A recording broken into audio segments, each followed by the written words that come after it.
33 कोटी देवी एका गाईच्या पोटामध्ये आहेत. मग मला सांगा, आपण काय करतो? 4 कामं आहेत. 4 कामं एकाच वेळेला कशी होते ते बघण्याचा प्रयत्न करतो. मग एवढे सगळे देव आहेत, एकाच कोणाचं तरी नाव घ्यावं जेणेकरून सगळ्या देवांचं नाव घेतल्याचं पुण्य आपल्याला पदरात पडेल. मग असा कोण आहे? आपला तो एक देव करून घ्यावा, तेने विना जीवा सुख नये. आणि म्हणून तुकोबराय सांगतात की सोपा मंत्र आहे, जो तुकोबरायांना त्यांच्या गुरुने स्वप्नामध्ये येऊन सांगितला. बाबाजी आपुले सांगितले ना मंत्र दिला राम कृष्ण हरी. आणि आयुष्यभर तुकोबरायांनी म्हणला राम कृष्ण हरीचा जप केला. परिणाम असा झाला, जगाचा मालक मिळाला तुकोबरायांना. गरुड पक्षावरी स्वार झाला तुकोबा, वैकुंठाला गेला. आपलं दुर्दैव असं उभ्या आयुष्यात कधी देवाचं नाव घेत नाही, चुकून सुद्धा 4 खांदेकरी सुद्धा यायला तयार होत नाही. हे माणसाचं दुर्दैव आहे. आणि म्हणून तुकोबराय सांगतात सुखी राहायचं. कलियुगामध्ये सगळ्यात सोपं. पहिलं कसं होतं? कृतयुगात ध्यानाने, त्रेतायुगात यज्ञाने, द्वापारयुगात पूजेने भगवंताची प्राप्ती होत होती. पण कलियुगातलं एकच साधन राहिलेले आता. कलियुगा माझी करावे कीर्तन, तेरे नारायण देवकी. मग कीर्तनात नुसतं येऊन बसलं म्हणजे त्याची भेट होईल असं नाही. कीर्तनात या, भजनाचा आनंद घ्या, मुखानं भजन करा. आणि म्हणून तुकोबरायांनी सांगितलं की तुम्हाला सुखी राहायचं, अभंगाचं शेवट.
या भगवंताची भक्ती करत असताना आज एवढं सगळं करतोय.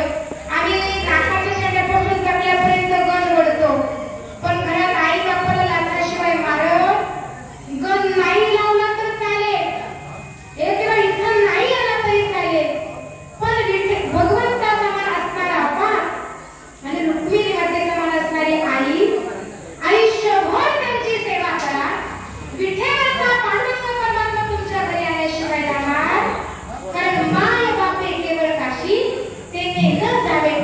उपकाराशी.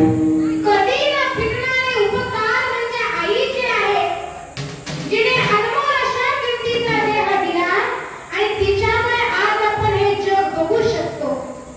काय केलं तर तिचे उपकार आपण विसरे. काहीही करा, तिच्या उपकारातून उतराई होणार. हे तो हा पायी जीव थोडा. म्हणून माझं सांगणं आहे, तू विसरू नको लडी बाळा,